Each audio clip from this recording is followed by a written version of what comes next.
Hello दोस्तों। तो आज हम करेंगे क्लास 10th की पोयम डस्ट ऑफ स्नो।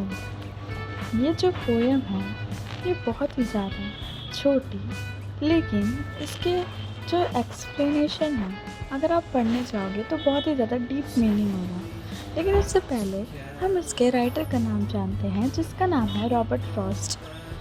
ये कहानी का थोड़ा सेंट्रल पार्ट हम बताने चाहते हैं कि आप कुछ भी कहीं पर भी जाते हैं तो आपको वहाँ पर ऐसी जगह यादगार रहती है कि आप उसे भूल ही नहीं पाते।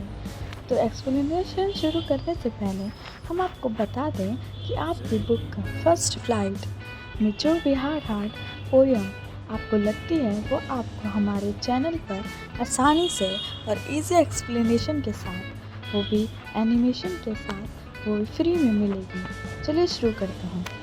The way a crow shook down on me the dust of snow from a hemlock tree।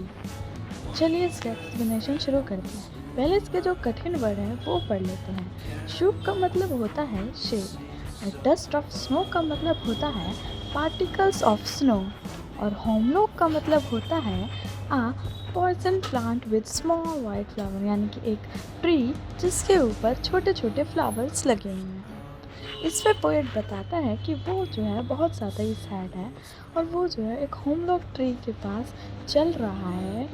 हमें इस पोएट में ये भी नहीं बताया गया है कि पोएट खड़ा है या चल रहा है।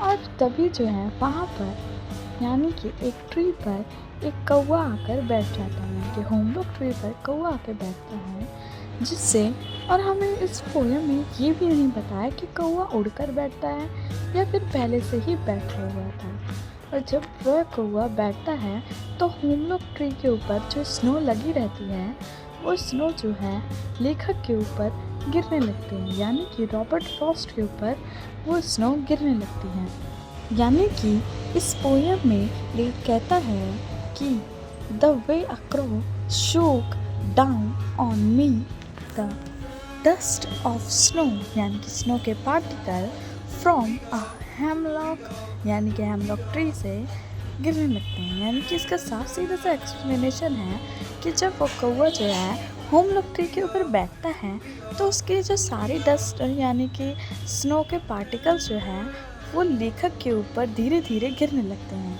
और यह देखकर लेखक, अब पहले हम दूसरे एक्सप्लेनेशन को समझते हैं।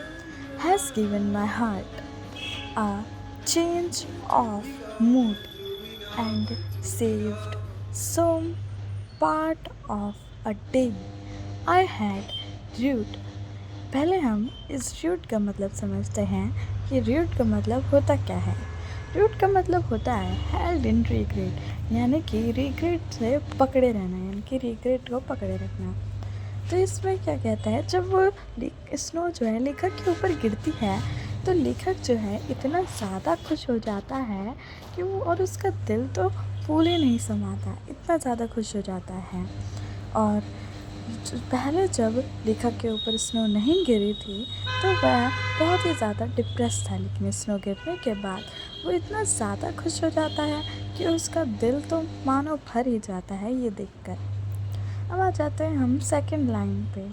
And saved some part of a day I had root, यानी कि वो कहता है कि इस स्नो ने, जब वो स्नो जो पड़ी उसने मेरे पूरे दिन को बेकार होने से बचा लिया। अगर वो बुरा सैड रहता तो उसका सारा दिन बेकार जाता, लेकिन स्नो गिरने के बाद वो इतना खुश हो गया कि उसका सारा दिन जो है वो अच्छा जाने लगा।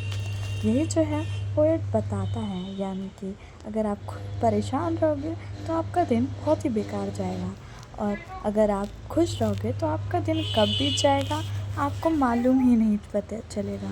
ठीक है, और यहीं पर हमारा पोयम ख़त्म होता है। अगर आपको बेस्ट एक्सप्लेनेशन लगा तो अपने दोस्तों के साथ ज़रूर शेयर करना, और हाँ, याद रखना चैनल को लाइक और सब्सक्राइब करना ना भूलें। और ऐसी वीडियोस चाहिए तो सब्सक्राइब ज़रूर करना। अब मिलते हैं नेक्स्ट वीडियो में।